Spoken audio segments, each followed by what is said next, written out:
Welcome to Colorful Anime, where we talk about anime from a colorful perspective. I'm your host, Lance, and my co-host, Jordan. Yo. We back. Yeah, we back. We're talking about something kind of unique today. Oh, what are we talking about, Jordan? So, as we know, TikTok is a cesspool. No, it's true and but it's beautiful. We love it. Right. It's a beautiful cesspool. It's a beautiful cesspool. Anime topics are all over TikTok. For better or for worse. Yeah, and it's the end of the day we're recording. It's the last day of Black History Month. It is. It's February 28th. It's the last day of Black History Month. Yep. So what better day to address an article that I don't know if it was really circulating. I only saw one video that talked about it. Yeah. I mean, I'm sure if I dug, I could probably find more. Yeah. But there was a satire piece, and we will say that it's satire from Jump, that Akira Toriyama, who, for those that don't know, is the creator of Dragon Ball Z, Dragon Ball Super, etc. Yeah. Basically, the article said that he came out and said that he doesn't feel like there needs to be any representation in anime, specifically black representation. Right. Because it's a Japanese show for Japanese people, so black people basically need to shut the hell up. Right. Now, I'll get to the serious part later. First of all, but the reality, okay, if I feel like I don't want to drop the link because then it'll be spreading misinformation. Yeah, right. But it is misinformation. He did not say that. Right. Does it sound like that's something that would be real life?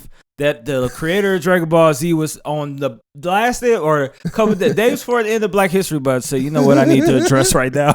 You know what the most important thing is? Piss off half of the anime fans in the world. I need to let these black people know you will never see people like you in Dragon Ball Z. You remember Oob? Canceled his ass.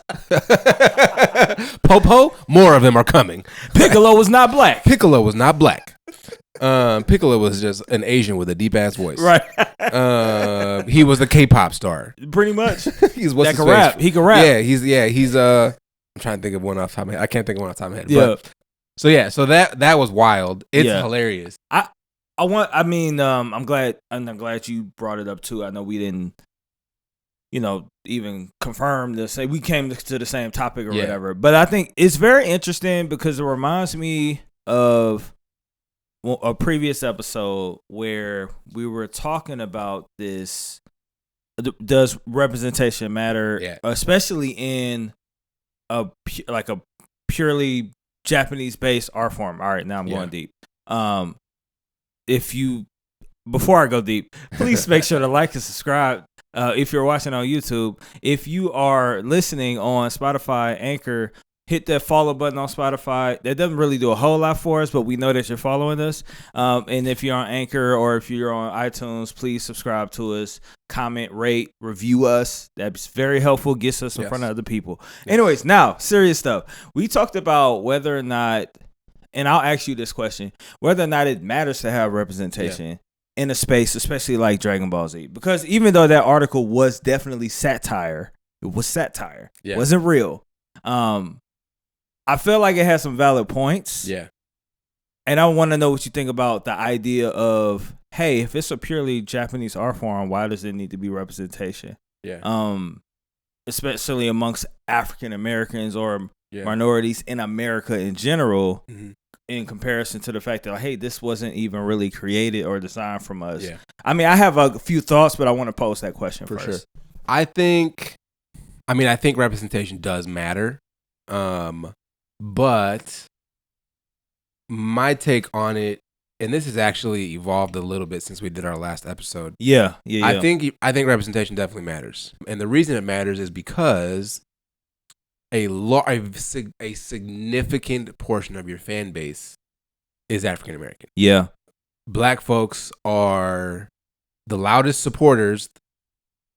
They spend the most money if you got cool merch. Yeah. Because black folks will hop on anything that looks good, street style. That's a fact. They'll be, pretty soon we're gonna see anime dookies in Milwaukee. For those of you that don't know what dookies are, they're Air Forces. Oh yeah, you was like, I ain't gonna lie, that was an obscure, local reference. What? People like dookie. Dookies, what the heck? Why is he talking about poop? Talking about what is up? But yeah, the Air Forces. So people are gonna be customizing Air Forces if they're not already. Yeah.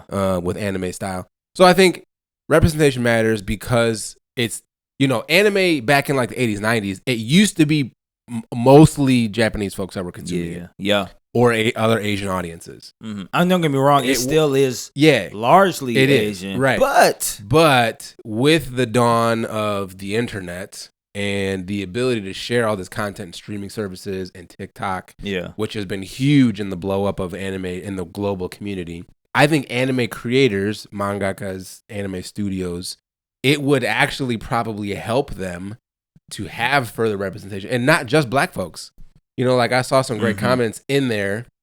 You know, even though it's like, again, it's a satire article, but I saw some great comments. People were really like heated. People were mad. You know, I was talking about this too. Like, there's two kinds of people that come out in those videos. Yep. You've got the bleep people that feel like they're better than everybody else. YouTube algorithms. You want to hate us for saying the R word. Yeah. The people that would be modern day KKK. And then you have the woke folks who are like, there's not enough. And there needs to be a happy medium. There needs to be a happy medium. There needs to be representation matters, but you have to do it tastefully. You can't just throw it in there just because then it's not done. It's not done well, and then it doesn't make sense. Like I'm just gonna throw out an example. I don't know anybody that liked Yasuke. Yasuke was the perfect chance. I'm in a Facebook. The perfect chance. Yeah, and they dropped it. They dropped the bag on that one. I'm in a couple of Facebook groups because it's like people are discovering that was a thing. Yeah. And so they're like, what did you think of the anime? And this is okay. All right, I got a few points. So to your point, I agree with you. I don't, and if you're listening and watching this, let me know if I'm crazy. Not only are minorities, especially people of color, especially black people, supporters, I would argue that in a lot of ways, because of how pop culture is designed, we are the muse for a lot of anime 100%. Or things that are currently in Asian culture. I didn't even think about K-pop, right? Like, and I mean, hip hop is huge in Asia, right? Very much China, so. Korea. You see these rap shows. You know, like Korea has a show called "Show Me the Money." Fire! It's basically a rap version of American Idol or The Voice. But even like outside of, so like I think about even down to the original Dragon Ball Z theme song, right? It's like this like rock. Yeah. But like and if you go like deeper into the origins of that, it's like where'd that come from? You know what I mean? So I think like the creator of Dragon Ball Z or any creator of any of these has to do anything because there's the happy medium. You don't have to do anything.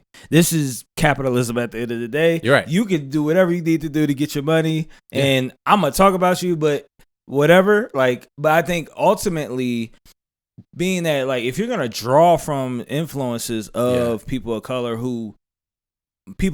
mostly influence most of culture, right? Especially anime, even like. Even Megan Thee Stallion being brought up in Jujutsu Kaisen. Yeah, right. Like I think that it will behoove you to, if you're going to continue to pull from this source, hey, just credit the source. It's a creative, and this is where because I feel like I was more heavily on your end, but not really well fleshed out when last time we had this conversation. Yeah. But now I'm kind of like, I gonna say like, ethnocentric about it or whatever, a little bit. But I'm like, well, like, yo, we got the sauce. So like, why wouldn't you, respect the sauce? And it's interesting because Black History Month always brings up like super dope black folks that existed in history, both in the United States and outside. And obviously, a lot of American black folks get highlighted, but you have just like some dope ass African stories, like Musa the Conqueror, and like this man was arguably historically probably the richest man to ever live. Yeah. Like this man had like conquered the majority of Africa. Like it's insane. And so like you have just crazy stories that you could so much history, so much culture you could pull from, so many stories that you could imitate. Yeah, there's a story about that I just kind of learned about of a this is in America. So if you listen to this and if you overseas, I guess it's like a super duper history lesson. Back during the times of slavery in the 1800s, there was the Civil War between the Union and the Confederate to essentially fight over whether or not slavery should be a thing or not. That was pretty much the only reason why it was a war, unless just a conversation about like stuff. Yeah, South would South. Yes. Anyways, there was a slave who was also knew like how to maneuver ships and stuff like that. Yeah. And you heard about the story, right? Yeah. And so this slave ultimately got caught up in the war, right? Yep. He was on the Confederate side, and he had a family too. And so he's going out to like, they're on the ship or whatever the case may be. Long story short, he gets like a random ship. It just takes off. He's going through like the middle of like enemy territory. He's going through Union checkpoints. In Confederate territory, going through the Union territory, and he's like, "All right, anybody here? Like, hey, like, we gonna have to make this chance. Take the chance." Ultimately, getting over to the Union side, getting the safety, joining the Union Army, becoming a captain in the Union Army. The Confederates' worst nightmare. Yeah, and ultimately I think he ended up being like some sort of politician even in post-war. Yep. And like, I'm like, yo, that story? That's a fire story. That's an insane story. I love it, and I'm like, I just think, and don't get me wrong, I don't think it has to be like a Japanese animator or creator or anything like that. But I will say, like, so going back to Yasuke,